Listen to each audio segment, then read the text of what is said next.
Here we go. All right. Hello. Welcome back, everyone, to episode 3 today. Hello, It's me and hello, Terrence. hello, hello, hello.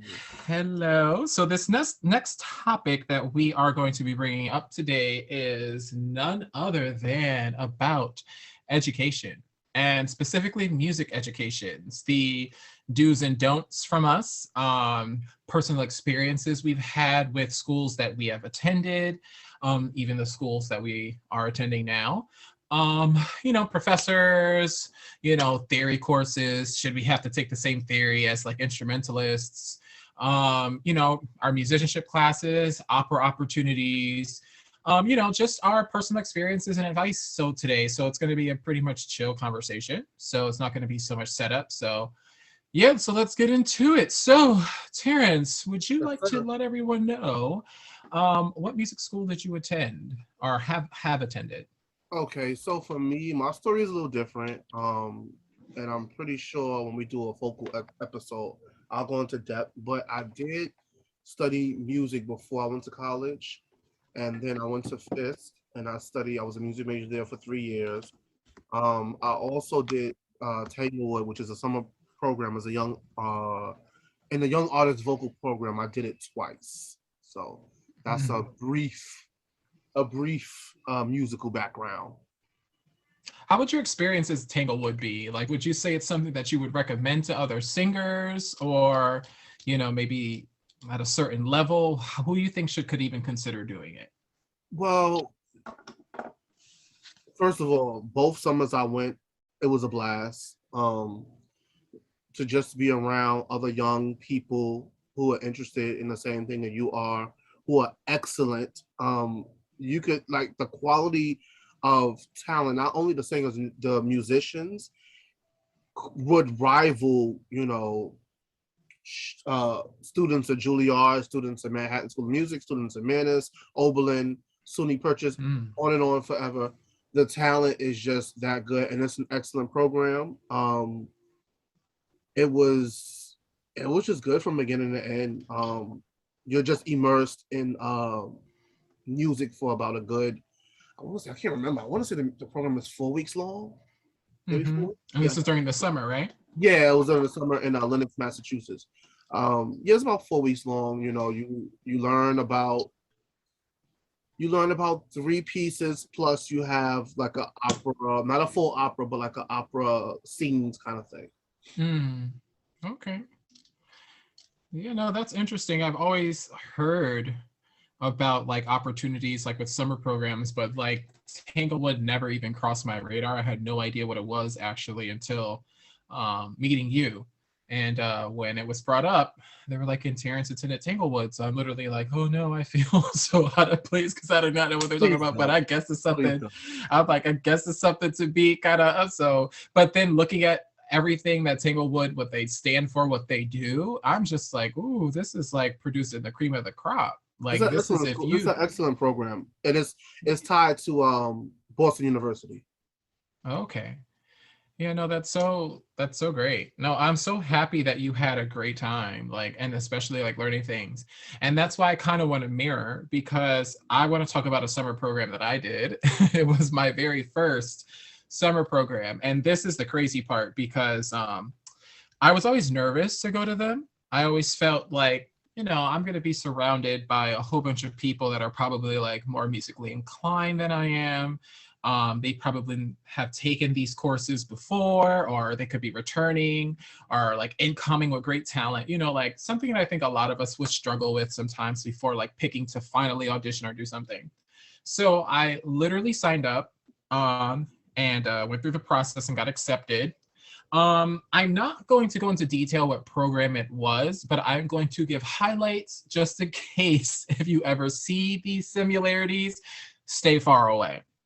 So, as we all know, I have a huge adoration for Baroque music and early music. So, of course, I went to the web searching, and I'm looking for a Baroque opera workshop or something over the summer, a summer program. And I end up finding one, and they were doing a production of Gluck's Eccle and Narcissus. And I was so interested because I know about, Gluck's Orfeo and the famous countertenor role that's there. So I literally was like, wow, so there must be some certain music written for my voice type even in that. So I, attend the program and you get like private lessons. It said, so these are the things they said that we got and we never did. So we were getting consistent private lessons, which I think I may have received like maybe 3. We were supposed to get a Baroque gestures class. It didn't exist. It like literally did not exist. Like false advertising. So already there, like the red flag started clicking. Then like it was advertised that it was with the Brooklyn Academy of Music, BAM, right Bam. over there right over there. So literally I'm thinking the program is with BAM. The program is not with BAM. The program is with another little like rinky-dink school to the left that uses bigger like like actual stable names and kind of have like these trademark names and kind of using it in a way to lure students. Like that's exactly how I felt. Like even if that wasn't their intention, like do not put pictures of BAM on your establishment when you're the place around the corner not associated with the actual establishment. Right. So it literally, like I could see like they did great things for the community. Like, I witnessed there's like some like ongoing like elementary, middle school, high schoolish, like K through 12 program that was consistent. And the school was about like 6, 7 floors. So I'm under the impression, as I was told, that I would be getting like a lead role with some other added arias into the program.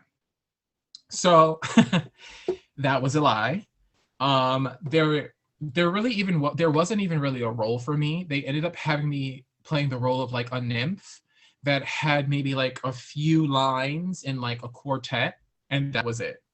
Not that I had a problem with it, but there was another countertenor that was supposed to be there. Mind you, the singer came in late. The singer was like not for the start of the program and was already guaranteed a role.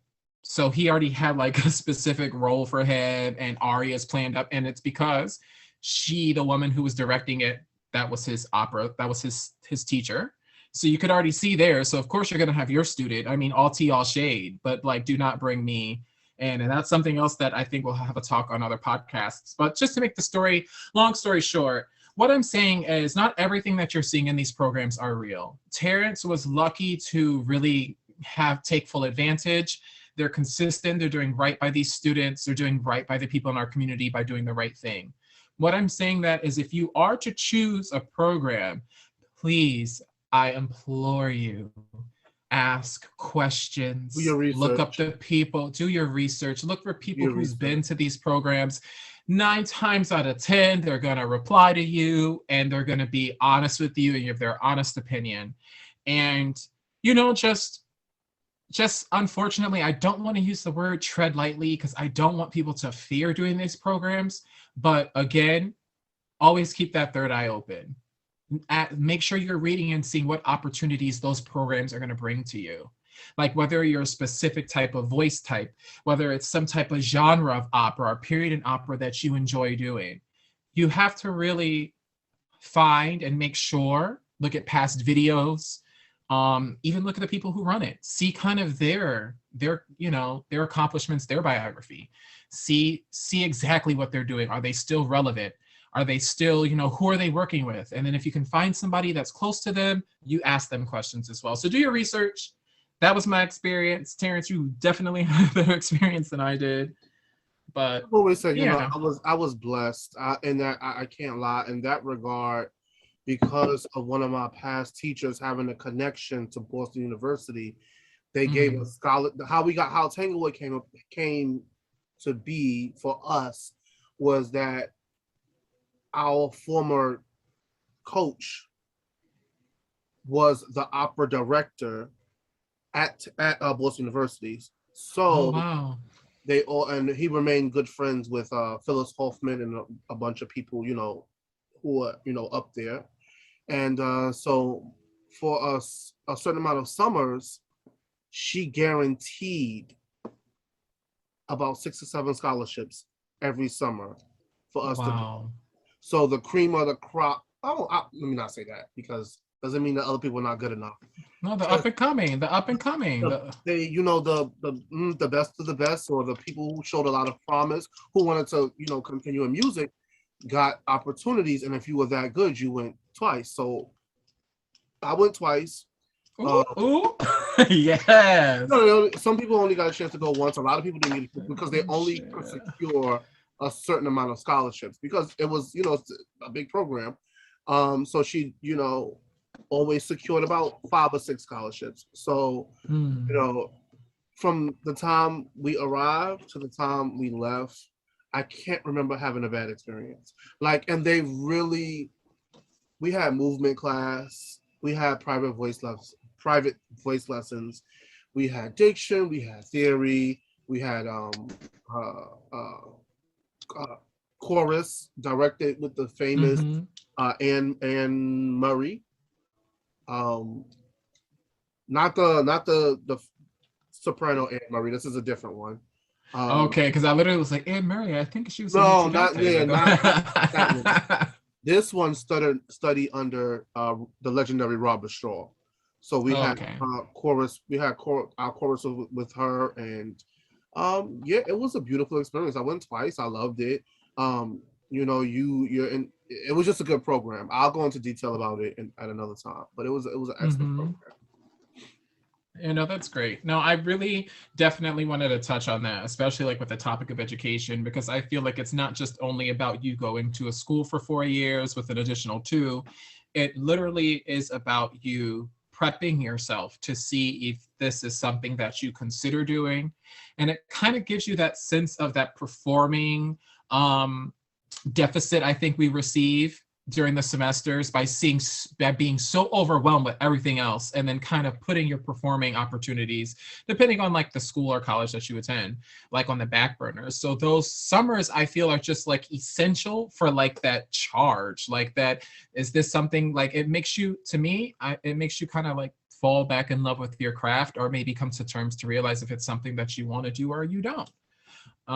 So I wish too that they were more accessible to in communities with that working, whether it's with local schools, or if it's something if Queens College was doing a summer program that the CUNY schools, the CUNY students kind of get that first priority of having some scholarship access, then and then kind of just always kind of having an inward eye of helping the communities about. So that's something that I wish that they prompted that a little bit more, specifically with outreach, because I do feel like if some students don't have a YAP tracker, they don't know anything about the program, and not everybody can afford paying YAP tracker. You know what I mean? So it's something that's an interesting topic. So how do you feel about your theory courses, past, present? Do you feel like they're essential to singers?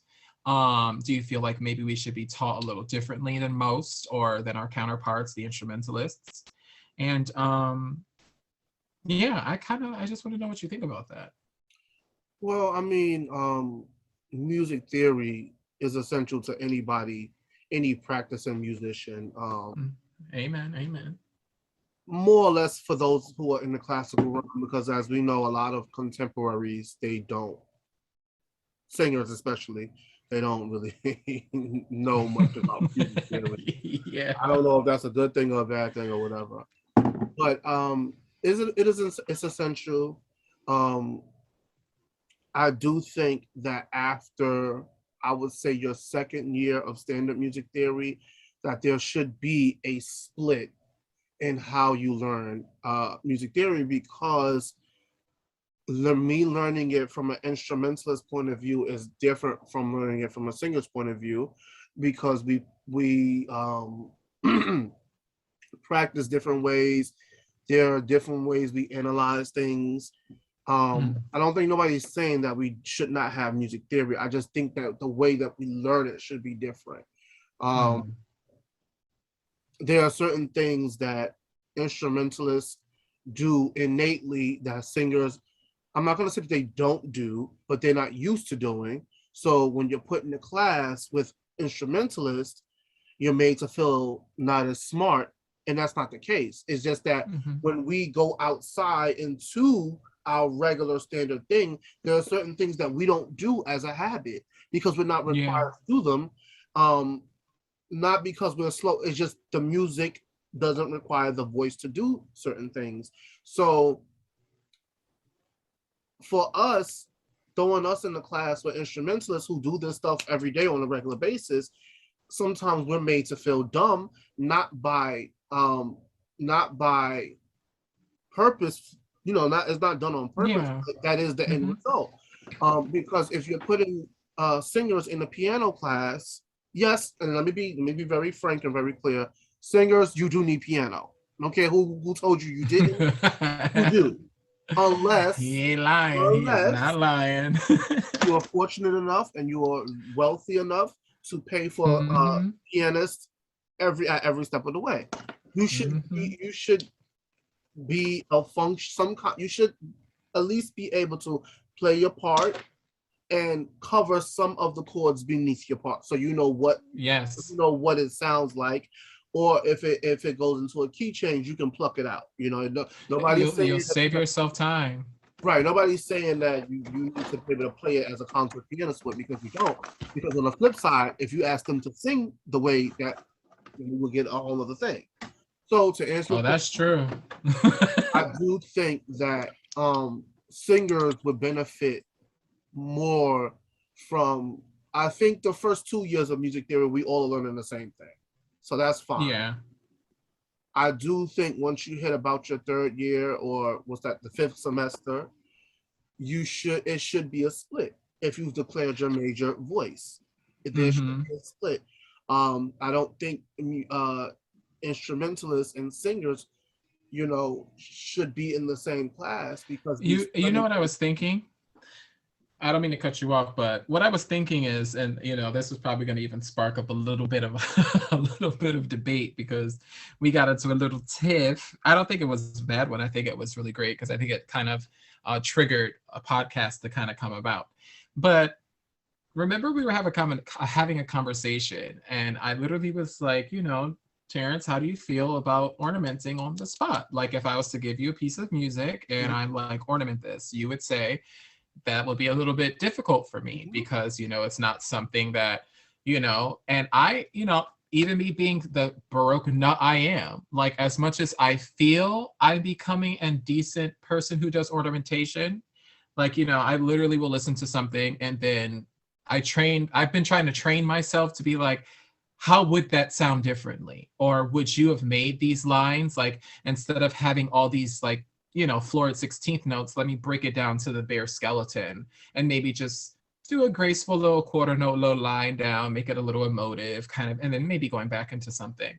But what I was thinking was, since singers, this whole concept of the theory, I think after theory 3, I think it starts becoming redundant. I think we're moving into atonal music anyways, which is just like open for interpretation at this point. Like, there really is getting to the point where, like, somebody's going to tell you, that's a beautiful sound, that's great music, there's a rhythm in there, there's a pitch. What you mean to tell me that that's not, you can't say that? It all becomes speculative, and it all becomes kind of like, someone's own interest. What I think would benefit singers, and this is something that I feel would be essential, is that we have a mandatory ornamentation class at the school. This sets us apart, and kind of always know, because there is some correlation between it, because instrumentalists are always known to kind of ornament things, and that's how they show off, since they really can't do it with a voice. They, like, their instrument is like, they pack it up, put it on the side when they don't want to look at it, under the bed. We can't. We walk around, we breathe, talk. This is us, like, instrument exposed all day.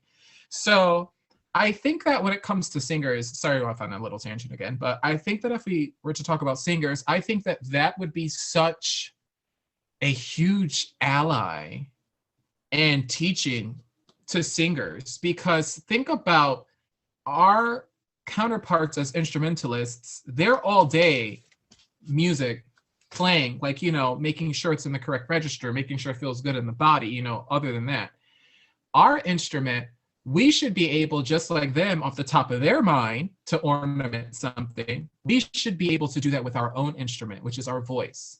And I think that allowing that would allow singers to finally gain more of a vocal identity, because when ornamenting, no one can say that that's better or that's better. It literally is solely on the artist's perception of what that should have sounded like, or how would I have interpreted if I'm feeling emotive, whether it's an aria that has like this dragging, oh my lover, or I'm going through something tumultuous.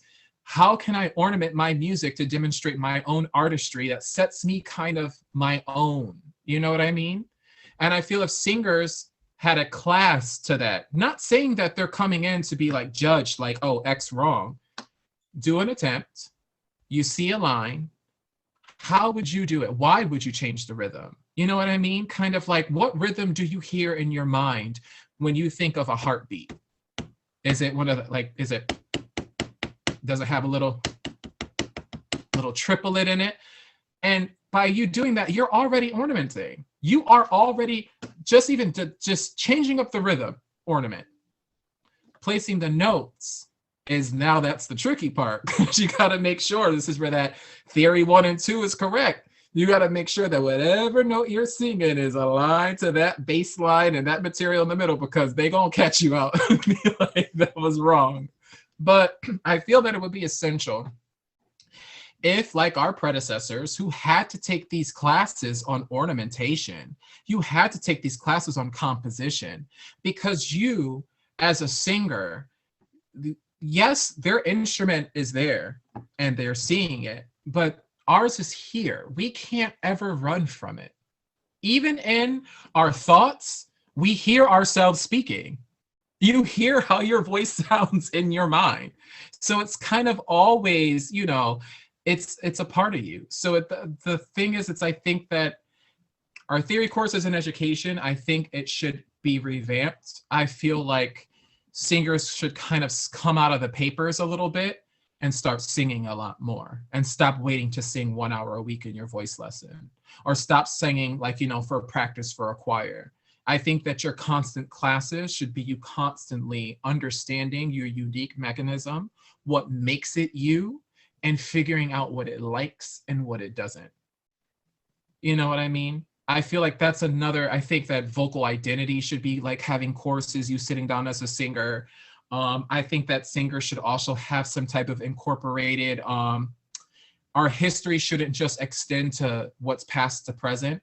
I think our history should also consist of what certain events in life has disadvantaged other singers. Like, I understand it's grateful when I read a history book and I'm like, learning about like early, like the Greek tune that you hear with, I think, in every music history book. So like the end with like atonal, like, minimalists. But I think that we should also kind of spend some time focusing on those singers that have been disadvantaged in our industry as vocalists, spending time about their overcoming where we are now in music. I feel like, we have to turn the lens on a little bit more. I think that it's become so kind of, you just do the typical, you pass, you fail, you fail. And you either get the degree and you go, and then the next. Like, it shouldn't be that. It's like, I always would see like our music education almost like the passing of a torch. How do you feel about that? Like, it's just kind of like, you've gained this knowledge now, move it on, like help the next, rather than kind of just falling into like that same boring education that a lot of people get. Well, I mean, I do think the curriculum needs some updating. I think that the intent is in the right place. I think the intent is to create a well-rounded musician. But one can make the argument how well-rounded a musician you are if you do not understand ornamentation. Yeah. I that's the one I do agree with you on it. That there should be some kind of a class where you study stylistic ornamentations and something. I think it should be combined with something else. But like ornaments and style, or something like that reflects the ornamentations of the period. And yes, I know Some ornamentation, overlap musical periods and things of that nature. But Of I'd course. rather know those things than not know those things. Mm-hmm. Some conductors might give you what they want you to do, but you and I both know in the true spirit of ornamentation, it's not what the conductor wanted, it's what you felt. That's Yeah. what the ornamentation was about. And that's what we lose these days because in certain scenarios, I don't know if it's the lack of the singer's knowledge or it's just the conductor being gung ho on it. The conductor has to approve in most instances, unless you have a name. The conductor has to Yeah. approve the implementation. You Yep. know, some people have been in situations where they have did their work and they have created their own ornamentations, but because the conductor didn't want to hear it that way or didn't like it or whatever the case may be, they did it the way the conductor did it, if they still did it at all. And so one can say, who is the conductor to tell a singer how they feel? And Yeah.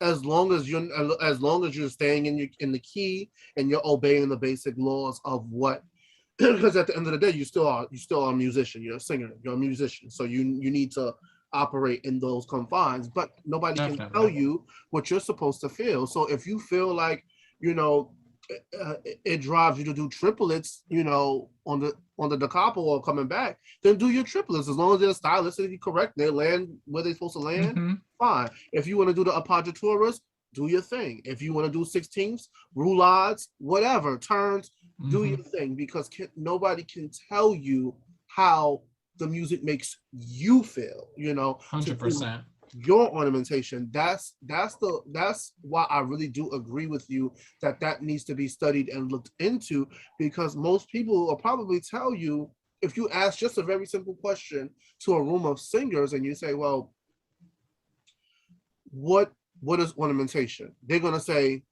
most people are going to give you the textbook answer. Oh, it's the decoration of a phrase. You add notes, which those answers are not incorrect. They're correct, Mm-hmm. but that's only half the answer.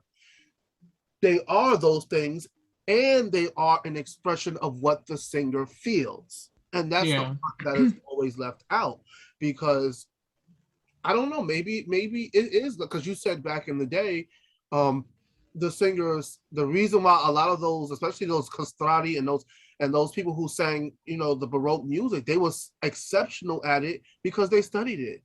They had Mm-hmm. ornamentation classes. I don't Yeah, know what they were I mean called, that but was the they had it. yeah, but that was like the rally. See, this is what I mean about just singing in general. When you read the stories on ornamentation, of course, like, I'm looking at it from the artistic stand, like eyes, kind of, okay, so this is a way for vocal expression. This is a way for me to kind of, how do I translate this aria? Like, what emotive qualities can I trigger within myself to portray that to an audience so that they could understand, even if the language is a barrier, my emotions are still connective. Like, no matter what I'm saying, and my, you know what I'm feeling. I think in the time, and I'm pretty sure some other Baroque people will give me some slack about this, but at a time, it was kind of like, I think as a spectator, you were on the edge of your seat to In hear what the singer anticipation. was going to Yes. do. Yes. The composer, and I mean, I want to have another talk about this, is about relationships throughout time. Relationships between conductors and singers and instrumentalists, kind of who did what and who was in power at one point, and why have conductors kind of landed this position of kind of like, oh my gosh, like it's, this deified, in my honest opinion. Um, when I think about ornamentation, I'll talk about that another time, but when I think about ornamentation, I can only imagine, like someone going to listen to somebody great and they're like, yeah, handled it a great job in the beginning, but I need to hear what she could do or what he could do, because they're getting paid top dollar. They're a true artist. Like you're literally, when I think of ornamentation, I literally am thinking of an artist painting. They're painting, they literally have kind of like a stenciled thing. They either can choose to paint what the person drew in the back, or add new colors or make a whole different scene than what was there.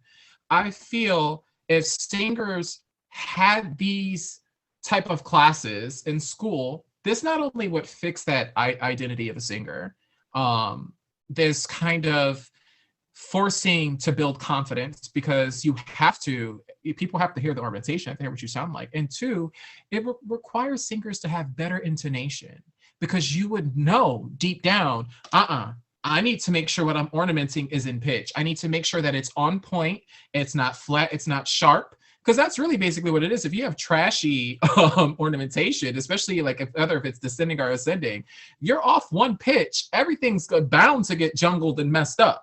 So if you're already constantly having to be bombarded with a class like this, don't you think now when you're looking at music that's not so decorative, you're going to be like, maybe I can sing this. I'm over here. I was singing 16th notes like it was nothing. This is 4 easy. I already know what pitches those are, how I would express it. I already know.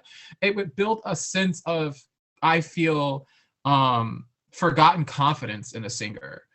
Something that kind of, now we handed that job over to a conductor, when I think that should be in the hands of the artist or a coach. It should be, it should be the interpretation of the singer, and it's the coach's job to say, but why? Not kind of, oh, that's pretty, or but why? Well, why did you choose? Work. Yeah. Yeah. Or kind of, and then if the singer is kind of, okay, so if that's what you're saying about it, how are you going to portray this with your emotions, with your gestures? Because we have to make sure that when you are singing something, you are really engaging in a full conversation with the audience, even if you're not making direct eye contact with them.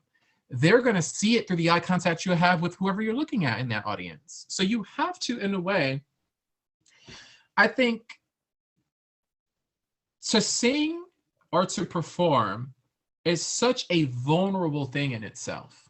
It's like something that is dear to you and is your sound. You're presenting that for people to spectate, to judge, to critique.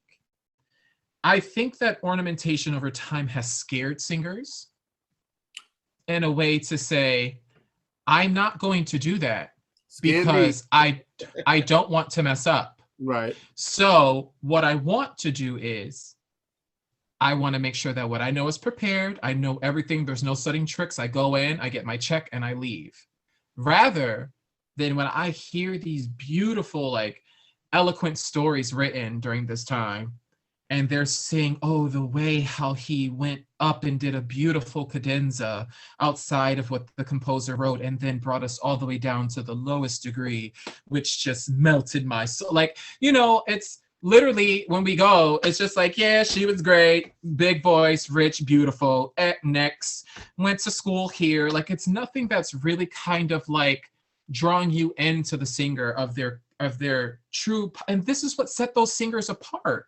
This is why, in a time where roles were written for singers rather than just to be written, when these composers wrote these roles, Handel and Julius Caesar, he literally is sitting here, Cuzzoni is my top soprano right now, and I know her voice.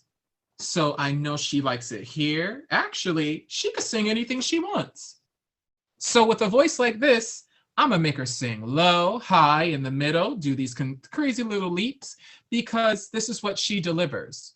And knowing her, by me even pushing her this way, I can only imagine what she's gonna do for the ornamentation.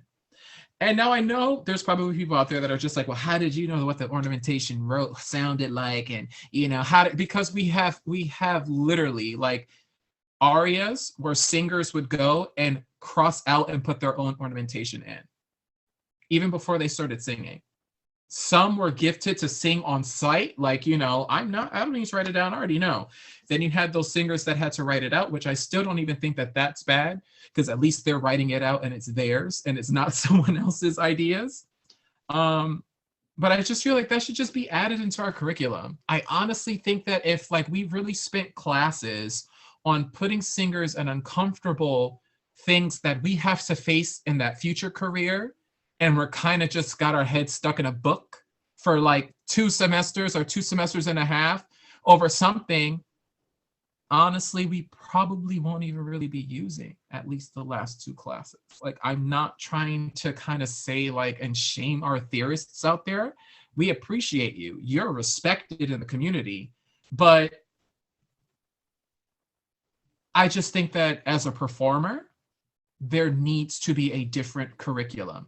There needs to be something for our art to still have something to stand on rather than just being pushed in with everyone else. Because unlike our counterparts, we're exposing ourselves onto a stage by becoming someone else and with our voices and trying to portray this art. Our instrumentalists are hidden in a pit. Like one time I was in a performance during break, like this flautist was literally eating Cheetos. She was eating legit Cheetos, and these people are on stage like singing their hearts out, trying to, and I'm not trying to say taking away from it, but I'm just like, our jobs, even when it's called to the stage, are different. So we should be taught differently. That's all I'm saying. I agree. Now, the only thing I slightly disagree with is, and I guess it's going to be hard to answer this because you really, to be fair, you can't neglect the atonal stuff because then the singers who go to sing that music, the same way that they're not prepared to sing the Baroque stuff, as you stated, with the ornamentation, they won't be prepared to sing the atonal stuff. Atonal stuff, yeah. So I think, but I do agree with you. I think there has to be a way to incorporate both because those musicians who do want to sing, God bless you, Schoenberg and Berg and, those guys, you do need practice on that and you do need to understand the theory behind, what they're doing. I mean, like Stravinsky and Bela Bartok, that sits a little easier in the air, but Schoenberg and Berg, those two right there, that's some difficult music. Now, there are some people who do it exceptionally well. Kudos and to understand you. it. And understand it. Kudos to you because that's just not my. I think we did. Matter of fact, at Tanglewood, because they want you to be a diverse musician, we did. So what they did was the reason that program is so good, and once again, I'll go into detail about it next time, is because they immerse you. So even in the orchestral concert, like this is not. They had a small part that singers played a role in. So in the orchestral concert, they did Gustav Holst, they did the planets. And they had the treble choir sang a small movement, nothing crazy. And then they had the men, we did it was some Schoenberg piece in Hebrew. And it wasn't our concert though. It was a part of the orchestra's concert. It was just a small, they had us come on and do a small portion. But they prepared us for that, studying a little bit of, it was only 4 weeks, so you only could do so much. But we studied a little atonal music and what Schoenberg was doing and things of that nature.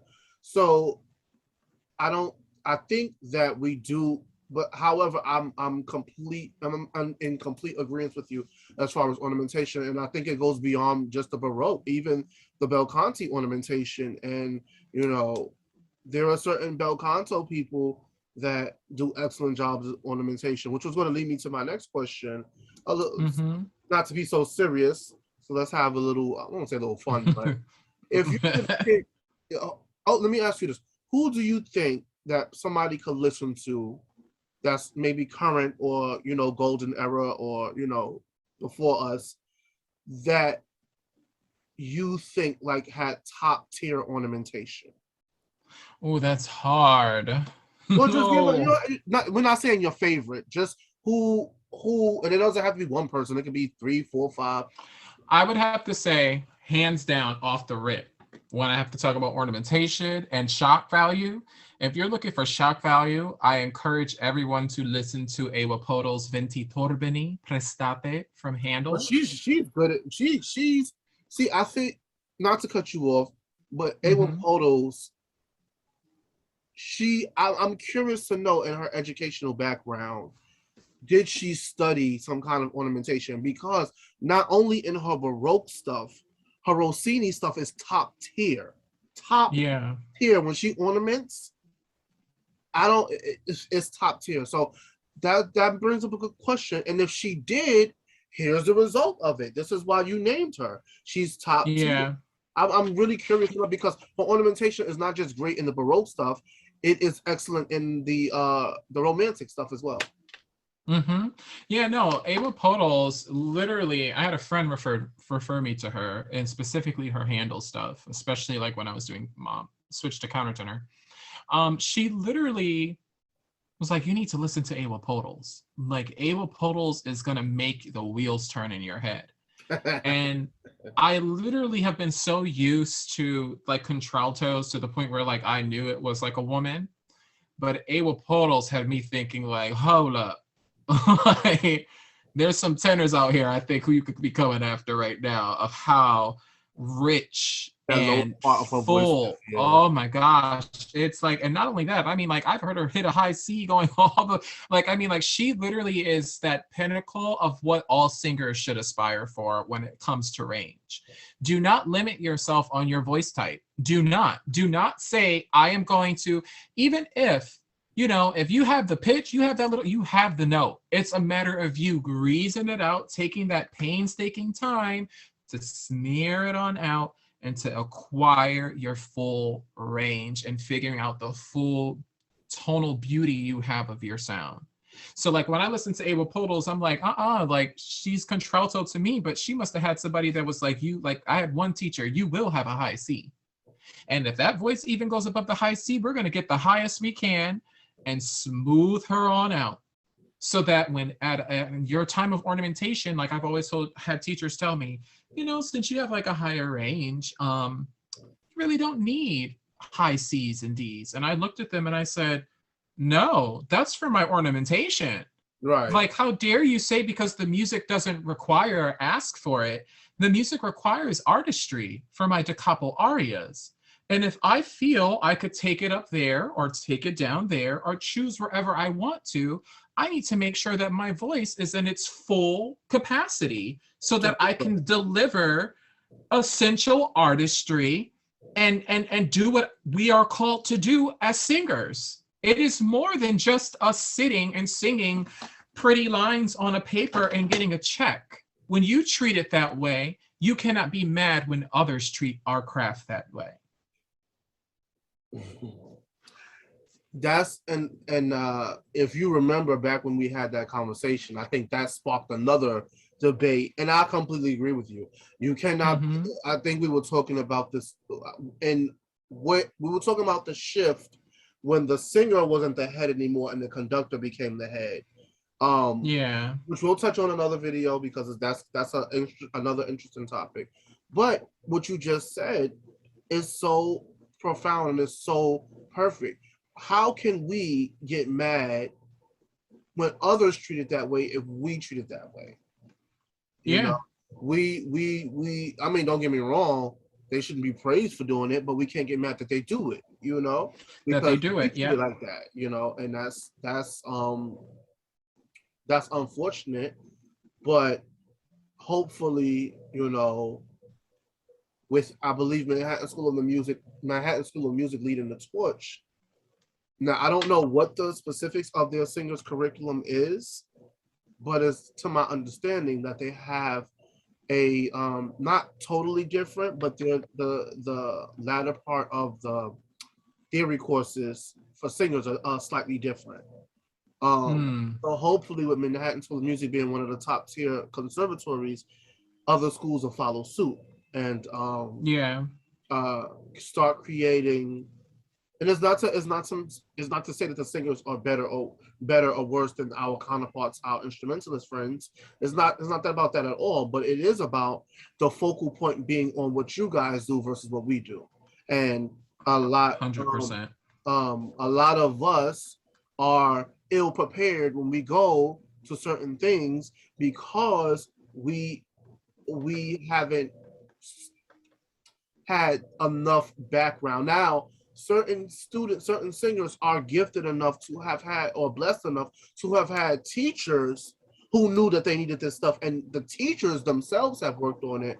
But what we're saying is, why even do that when we can just have a class on it? Yep, that Way does when it you and gets get that to already the out of the way. teacher, right? That way, when you get to the teacher, all the teacher is doing is reinforcing that. Yep. So that's what it says. Sometimes you get lucky and you get that teacher who really cares about you and who cares about your artistry and who cares about your your musical presentation, and they'll tell you, no, Yeah. listen, Terrence, listen, Yvonne, you need to work on your ornamentation. It needs to be, an example of your emotion. If you Yep. if you want me to give you ideas, I will give you ideas, but do not copy what I'm doing. I will give you the ideas, yes, but do not copy note for note what I'm doing. Yeah. And No.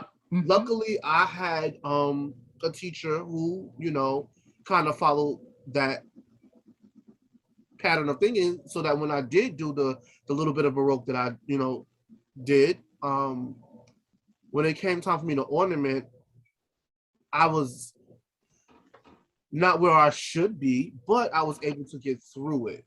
Um, Yeah. but I don't feel comfort in saying that. I feel kind of embarrassed saying that. I would I rather, think you should be.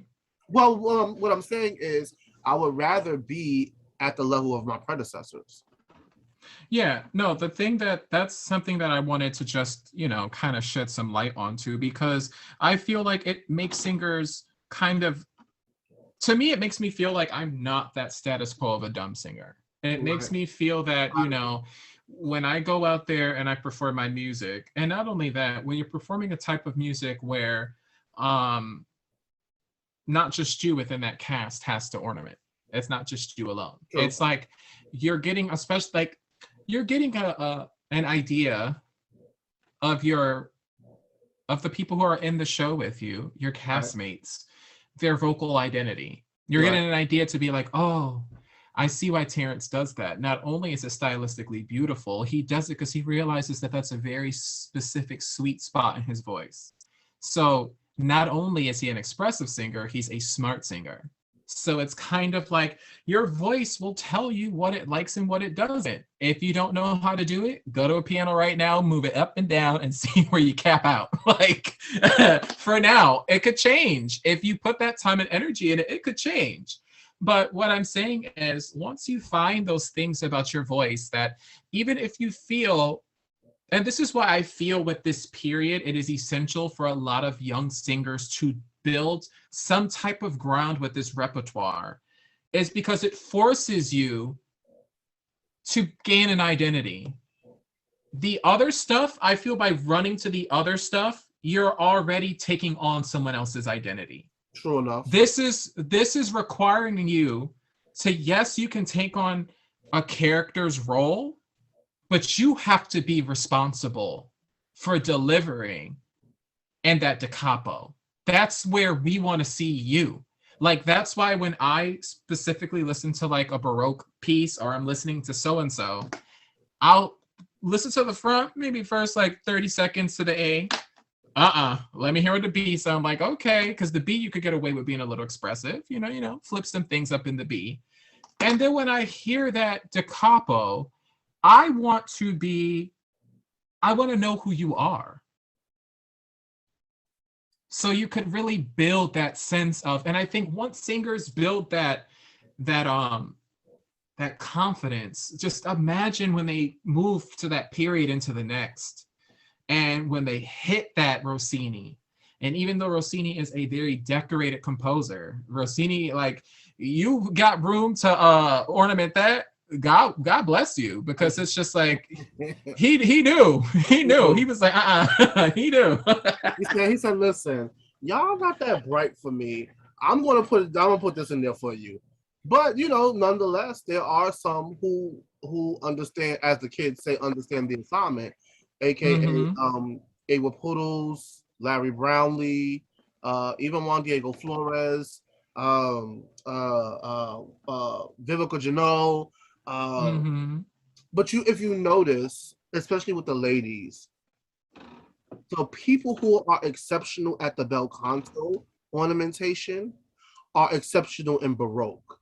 And I think Yes. Baroque came first, as far as Mm-hmm. their ornamentation. Like Ava Poodles sang a lot of Baroque. Vivica Janot sang a lot of Baroque.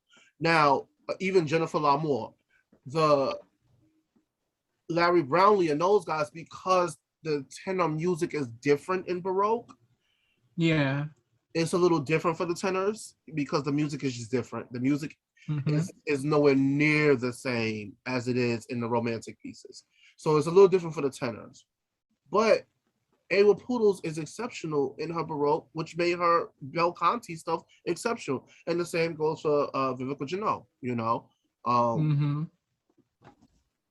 but that's the thing. That should be where we achieve to be, even if you only sing one Baroque opera and the rest of your repertoire is romantic stuff. Why not be exceptional in everything you do?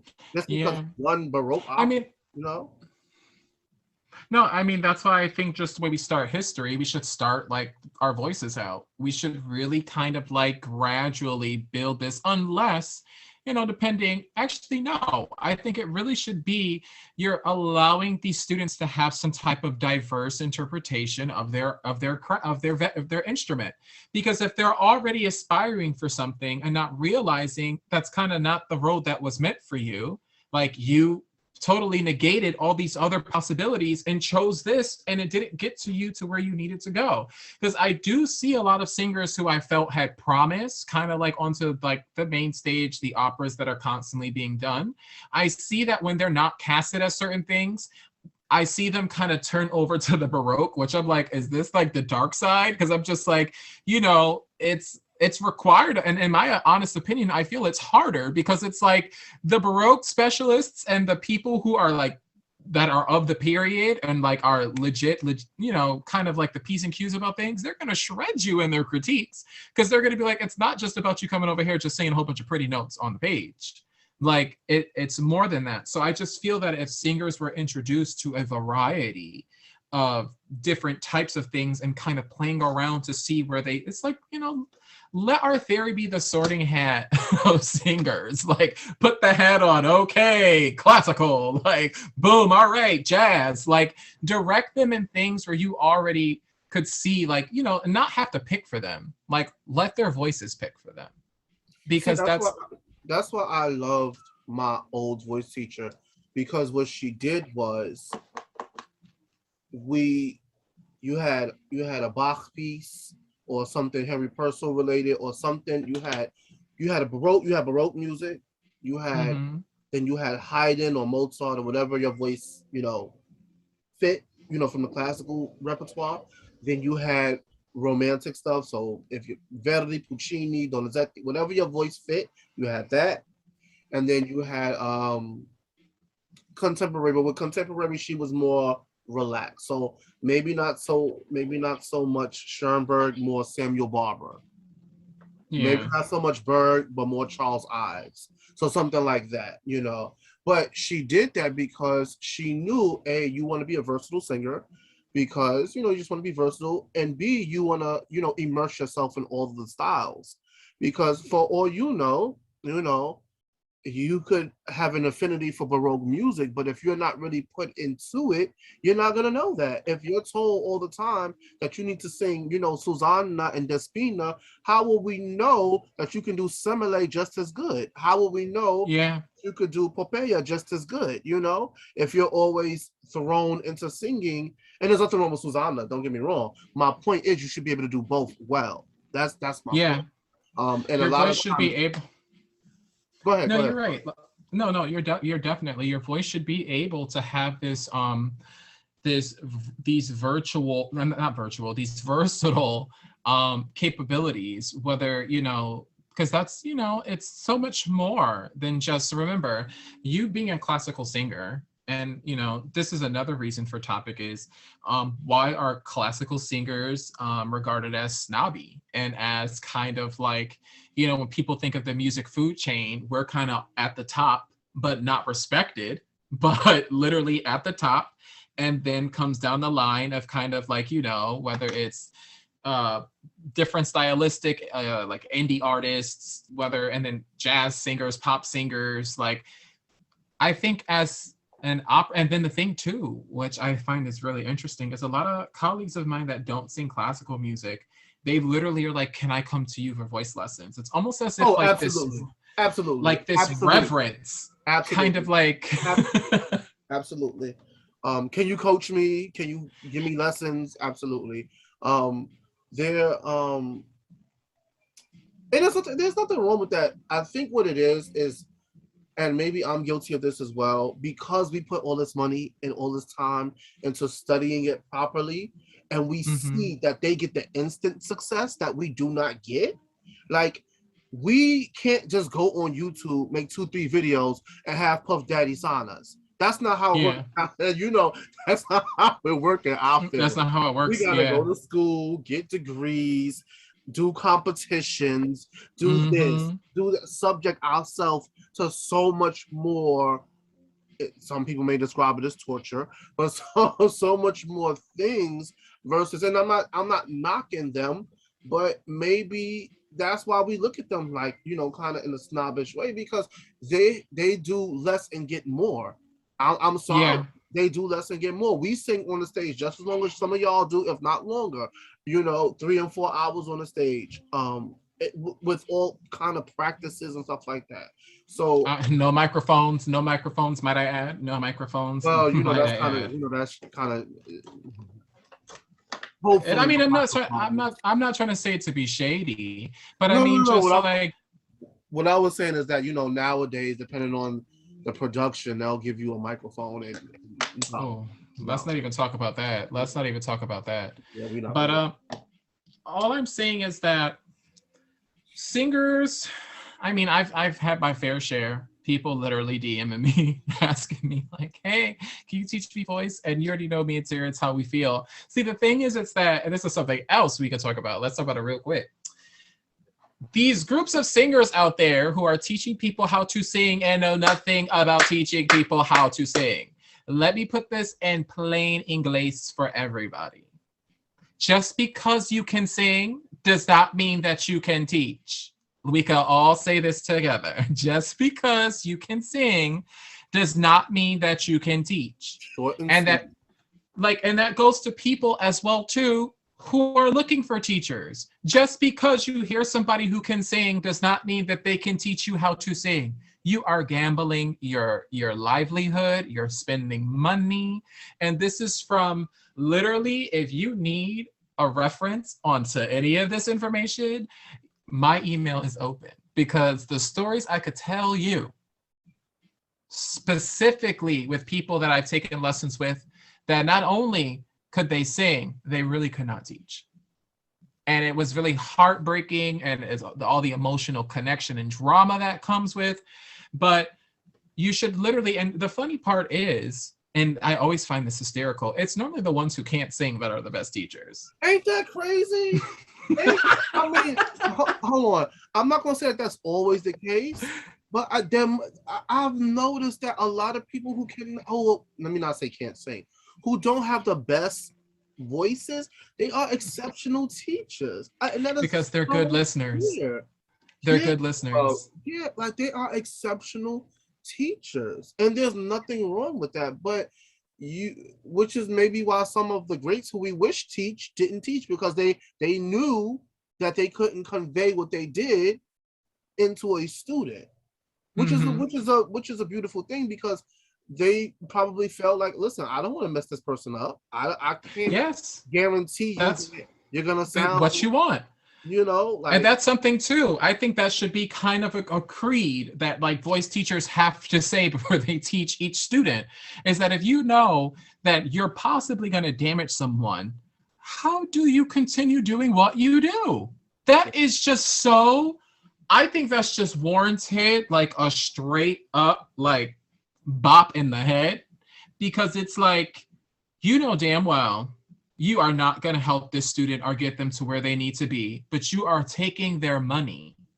I understand it's rough in these streets. I understand that COVID-19 got everybody on their last dollar, but by being a con artist and portraying yourself to be a quote unquote voice teacher, just because you had maybe one student that was promising and made it on their own merit, not on yours, on their own merit, because that's another thing which I think voice teachers need to understand, is that These students are paying for a service. They are paying for a service.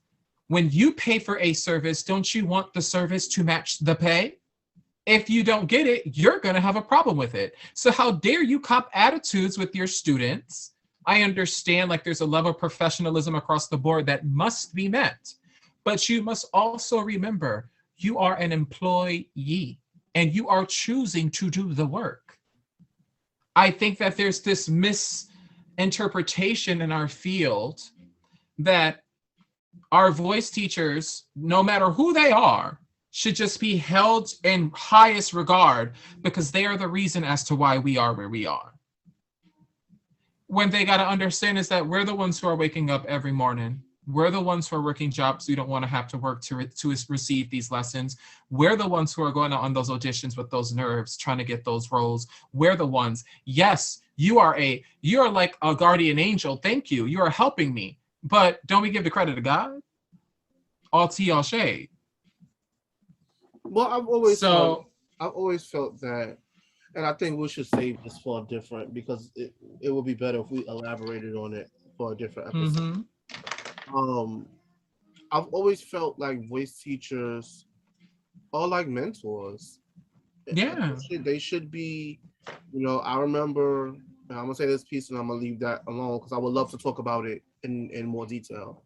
My voice teacher made sure I knew what to wear, made sure that I knew, just from the A to Z, from how to walk on stage, what was musically presented to when I went off stage, how I was doing outside of, the hour lesson.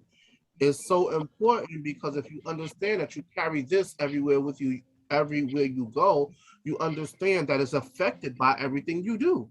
So yeah, my and I'm not saying voice teachers that you have to take on being, part-time parents. That's not what I'm saying. But, my teacher understood those things and she taught accordingly.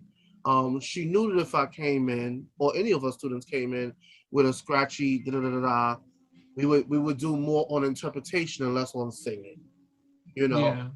Just is just that caliber of teacher. I'm not gonna say is missing, but what I will say is that we need more of it. We need that caliber of teacher because that caliber of teacher would probably be easier to find than it would be for an entire genre of people to change their educational setup. Yeah. I do. That's why I just wish that there was I wish that like the singing, like the National Singing Association. I wish that Nats kind of vetted some of these people out that are really out here teaching. Because I feel that I fell victim. I want to say, and I've had quite a few teachers, especially coming here to New York. Hold that thought, because I want us to do that one on another show, that way we can talk about those in. I knew you were gonna say that. I saw your face. I saw your face, and I knew you was about to go in. So I think we touched pretty much what we wanted to touch on our on this episode of education, but we will definitely, because it's very important. It's very important. We will definitely, maybe the next episode. I don't know. Me and Yvonne will decide. Yvonne and I will decide. Yeah, we do. Yeah, I caught myself. I got another story about that from another music teacher who used to literally, you would have a whole conversation. She's like, "Wait a minute, Ivan, you mean Jacob and I?" And I'm looking at her like, "Ma'am, what are you doing, ma'am? That's not what we're talking about right now. Okay, you want to correct my grammar? Here's the address to all the secondary schools I attended. You could complain there, and there. Okay, ma'am, and keep it moving." But what I was going to say is that Yvonne and I will definitely share our experience with teachers. That way you can understand better where more or less where we're coming from, and maybe it'll help some of you make better decisions about who you allow to teach you, because that's what it really is. I know a lot of times they make it seem like it's the other way around, But remember, like Yvonne said, he brought up an excellent point. You're paying for that. You're paying for it. It's more than it is more than a McDonald's transaction, yes. But at the end Yeah. of the day, you are still paying for it. And don't let somebody tell you because you got a scholarship that you're not paying for it, because you got the scholarship on your merit. You're Yep. paying for it. Oh, that's another thing too. I mean, that's another story. I mean, there's Don't been let nobody countless. undermine the fact that you got a scholarship. You're Yeah, paying there's for it. You got that mhm. on your merit. You're paying for it. You got that on your merit. And for them, and then that means too that if that even comes up for somebody to throw that in your face, that honestly means that, like, That's not the right. that That's scholarship, not. Yes, that's not the right. yeah, it's That's like, not. it's just like, continue to just keep doing you. I Right. mean, these people, it's just that it should be hopefully like the new generation that's coming through. Um, I hope there's a little bit more compassion and empathy. I In agree. my honest opinion, I focus more on the empathy. Take those shoes off and put your student shoes on, and feel how they must be feeling by the things that you say, you do, your interactions with other students. You have to be it's just more of just helping someone with their career. You are being a role model. If they choose to go into music, they're picking up your habits, your Agree. good ones as And well your as your talent. bad. I agree. So do not be surprised. Like, there's so many, I have to say, immature voice teachers I've had over the years who literally would tell me, um, oh, because I taught her and she, just stopped taking lessons with me, I'm educating her now and I'm definitely not giving her the role over something personal rather than the art. I feel people like that need to not teach. They should not have a platform anywhere. They should go work in retail, because that's the type of environment that needs that. You want to be petty and you want to act kind of like, putting yourself before the art, go work in retail. But I think that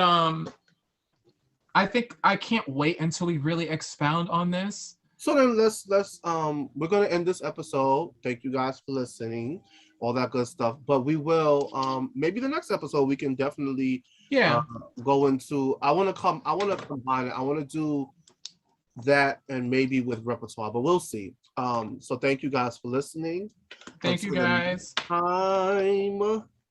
Have a good one. And like Tabitha always say, if your day is messed up, leave that to you. Don't go messing up nobody else's day, okay? That's right. Mm-hmm.